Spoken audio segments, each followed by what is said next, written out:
Every year it seems like we make resolutions for ourselves, and every year by mid-February they are done and we're back to our lazy, still same selves, and there's a very specific reason why, going back to our own brains.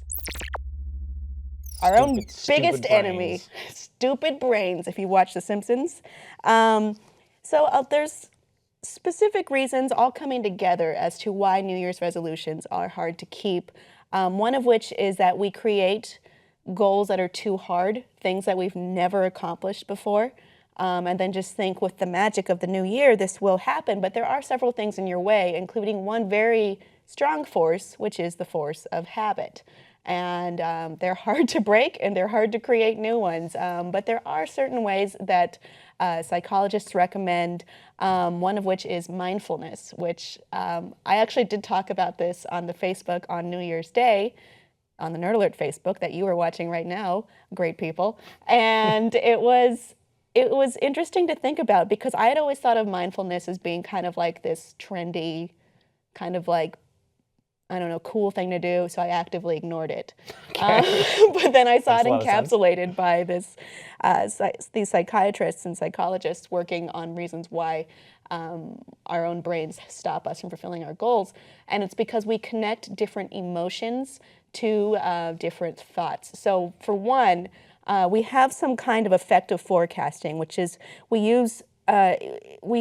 feel in the moment how we predict we will feel in the future, and we will get all of that instant gratification now. So if you say, hey, I'm going to lift weights every day, and in your head you're like, wow, you know what? I'm off to a great start. It's real hopeful. I'm doing awesome. That's so strong that we even develop bad habits because we know that good habits are on the way. Yes. Like knowing but that we don't know. Knowing that you're going to like eat a lot for Christmas and you're going to drink a lot for New Year's because on New Year's Day you're going to start that diet and you're going to join that gym and you're going to do all those things. So you splurge and binge all of these bad habits at the end of the year and then you're starting way, way behind. Mm-hmm. But we feel good about it because we've already made our New Year's resolutions and decided on them. The thing is, you get it then, and then if and when you actually like go start lifting weights or building something or doing whatever good thing you wanted to do, you don't feel it then, and you're like, oh, where is it? I'm going to stop this because I'm not connecting this to the reward center of my brain anymore.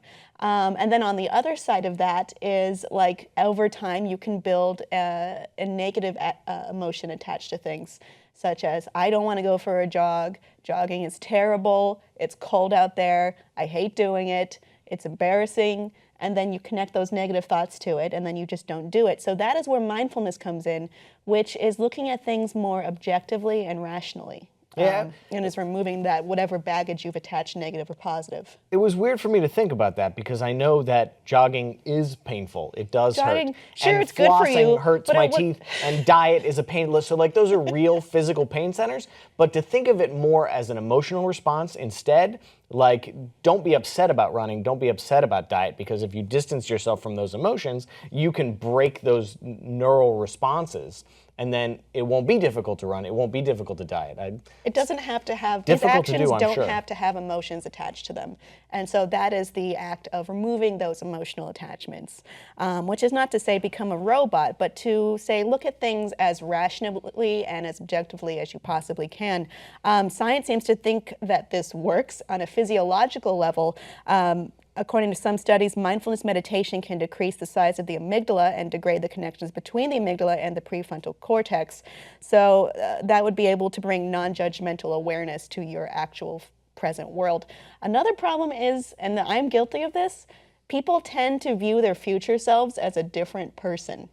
And I also view the past version of myself as a different person. Like, oh, that stupid idiot.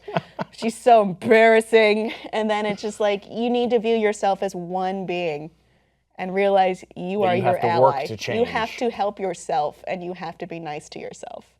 I will say, I don't typically make New Year's resolutions. This year, I had a pretty successful mid-year resolution. I started jogging in August. And I've kept it up with the help of a group of people that we work with that go jogging with me. But we run just about every day after work, and it took 3 weeks for it to not be awful. for me to not dread it every day. We had to force Yeah. ourselves to do it every day for 3 weeks. And then after that, it became routine. So, I mean, they're not wrong. Building habits does take time, but you do get over it. And I promise it happened. I applaud you for that. Thank you. I have been asked several times to join the running group, and I Not have yet. laughed and said no get it. every single last We'll time. Because I'm not jogging. Fuck that. Exercising outdoors. I like to be indoors.